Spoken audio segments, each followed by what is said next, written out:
Today on BTV News Channel 3, we take an inside look on what blood drives are truly doing with your blood. Plus, we'll review this year's fall play, all in the timing. And what are the expectations for this year's girls soccer team? We'll fill you in. Hello everyone and welcome to BTV News Channel 3. I'm Luke Martin. And I'm Jared Shapiro. You give us 10 minutes and we'll give you the latest news that affects you and the Benjamin School.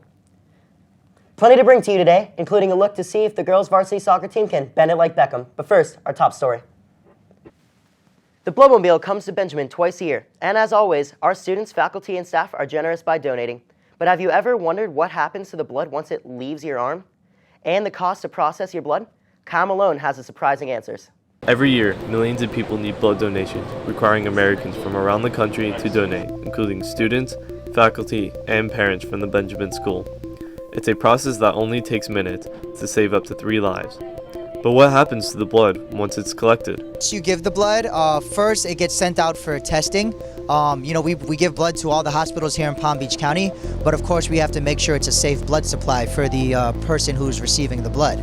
So it gets sent out for testing, it gets sent to a lab. That normally takes about 2 to 3 days for the test results to come back. Once the results come back, then we give blood to the hospitals. Like I mentioned before, we provide blood for all the hospitals here in Palm Beach County. So they'll let us know on a weekly basis how much blood they need, the blood types, and that's our job to make sure we meet the requirements of the hospital. These donations are not necessarily free. The cost to collect and process the blood is high and requires the blood banks to sell the blood to the hospitals for high amounts. We are a 100% nonprofit organization, so we do get reimbursed from the hospitals, but it's just to cover our costs. Me, as much as I love my job, I don't work for free. We have phlebotomists on the bus. They love their job as well. They don't work for free either. And the only way for us to get paid is getting reimbursed from the hospitals. Also, they cover our costs to maintain our Bloodmobiles. We have to keep the Bloodmobiles safe and looking clean. We have to maintain our facilities, and also we have to pay for the testing. So we don't make any profit off of the blood. We are regulated. All the all the money we get from the hospitals is just to cover the cost of collecting the blood. But what about the blood bank CEOs who receive high salaries? The reports say a CEO receives about $500,000 a year. These high salaries are necessary, according to some, for the efficient operation of the blood bank. Want to attract the best candidates, they look for people who could easily be making $1 million, $2 million a year in the for-profit world. And so to compete for some of the best people in the for-profit industries who will be able to organize nonprofits and the business strategy and make them most efficient, oftentimes they have to have fairly competitive salaries to attract these candidates. Although it is necessary for the CEOs to be paid in high amounts, there is some skepticism in this, as Orlando Sentinel reported that 12 workers were laid off while the CEO received a bonus.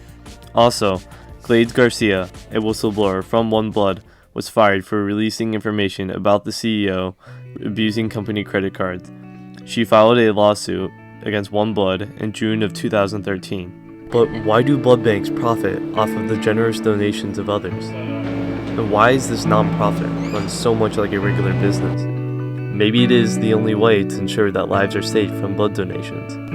Even though some of these practices are questionable, boycotting the blood banks is not the answer, because in the end, you can't put a price on a life.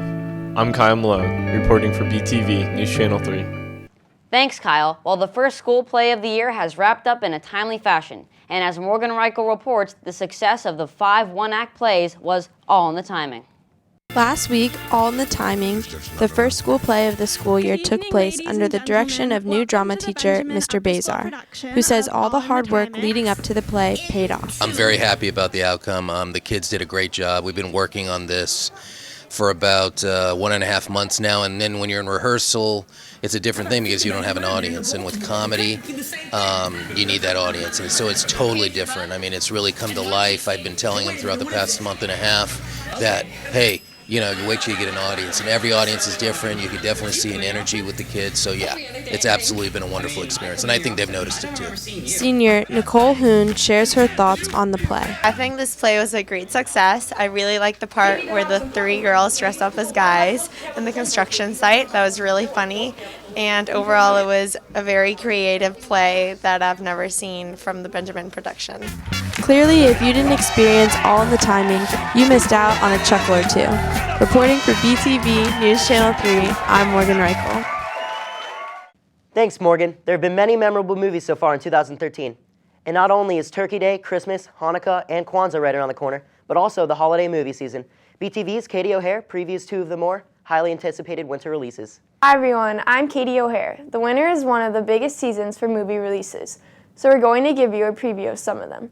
First up, the second installment in the Hunger Games trilogy, Catching Fire, and has the original cast coming back. Jennifer Lawrence as Katniss Everdeen, Josh Hutcherson as Peeta Mellark, and Liam Hemsworth as Gale Hawthorne. After Katniss and Peeta win the 74th Hunger Games, they return back to their home, District 12.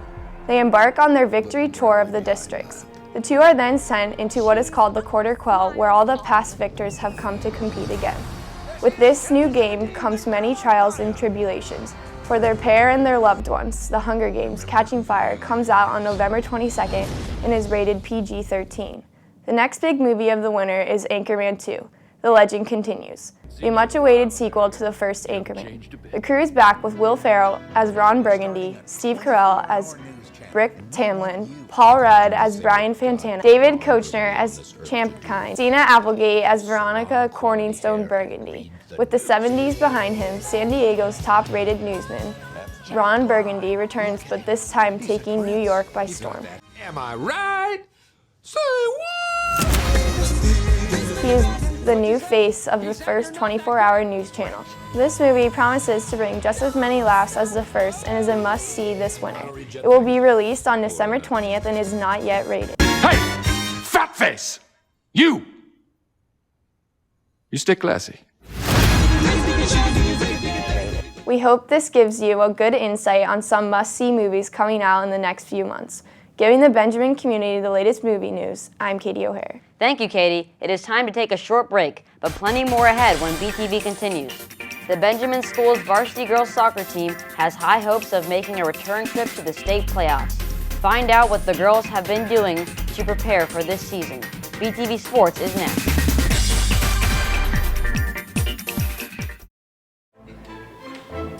I still can't figure this thing out. I wish they just left me with my regular laptop. This is ridiculous. Forget it. I can't get it to connect to the smart board. You're supposed to be helping me with this stuff. You know I can't do this. Forget it. I'd just like to take this thing and smash it. Plus, they no help. I just can't get anything to work around. Mr. Vickerman, you're not you when you're hungry. What's this? Better? Better. You're not you when you're hungry. Snickers satisfies.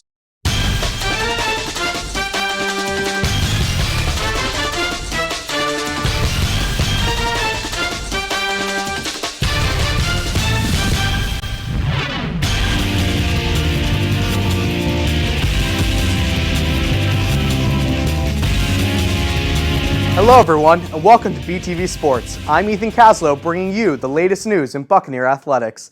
The Benjamin School's girls soccer team has been demolishing the competition so far this season. McKenna Johnston shows us how the Lady Bucks are getting ready for another trip to the state Final Four. This year's girls soccer team is looking to build on top of its Final Four appearance last season by making it all the way to the state title.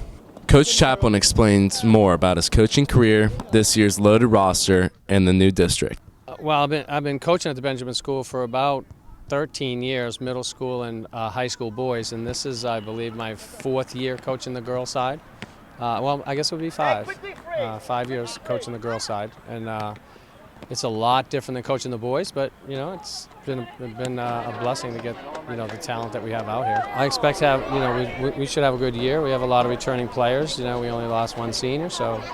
We're still, we lost a couple of backup goalies, so we still have some issues like I would imagine every team does. So we're not out of the woods on putting this team together, but we have a lot of good pieces. Well, the new district is a lot tougher than the old district, but we still have Kings, but now we have American Heritage, St. Andrews, Pope John Paul.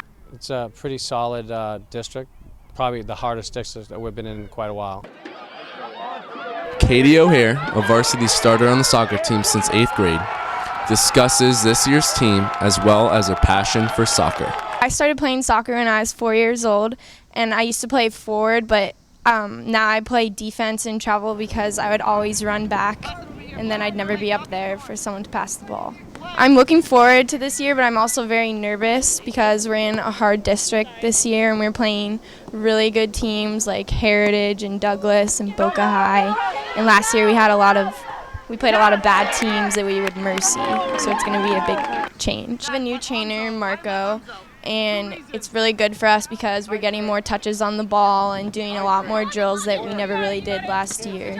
So we'll be more prepared for this season. This year is a lot more different from last year. This year we get to play more. Practices are more fun. There is conditioning, but it's not that hard, and it's only lasting a week. This year's girls soccer team is already in full go out on the pitch as they prepare for their upcoming season. I'm McKenna Johnston for BTV News Channel 3. Thanks, McKenna. Come out and see the girls of Winter play. Their next home game is tomorrow night as they play host to American Heritage at 6 p.m. on Theophilus Field. That is a look at BTV Sports. Back to you, Luke and Jared in the studio. Thank you, Ethan. Well, that is it for this week's edition of BTV News. Thank you for joining us, and as always, we will see you all back here after the Thanksgiving break. For Jared Shapiro, News Director Garrett Donaldson, producer Ethan Caslow, and our entire BTV News team, I'm Luke Martin, leaving you with a look of what some of you are thankful for this holiday season. Happy Thanksgiving, everyone. Thanksgiving is coming up on Thursday, November 28th, and we went around asking Benjamin students what they are thankful for this coming holiday. I'm thankful for Matt Damon and all of his gorgeousness. My family and all my friends here. My school, my friends, and my family. I thank God every day that bowling season is finally over. Keats, James Bean, and my beautiful wife. The health of my family and friends. This iPhone, so I don't have to use my flip phone anymore. Some families have special traditions that they do every year for their Thanksgiving. So what do you do? My Thanksgiving tradition, the dog show. Usually go to a relative's house and I get beat up by my cousin while everyone else watches football.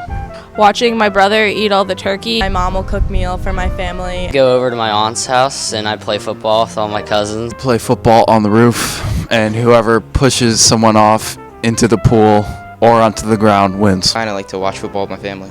Of course, the best thing about Thanksgiving is the amazing food that is served on this day.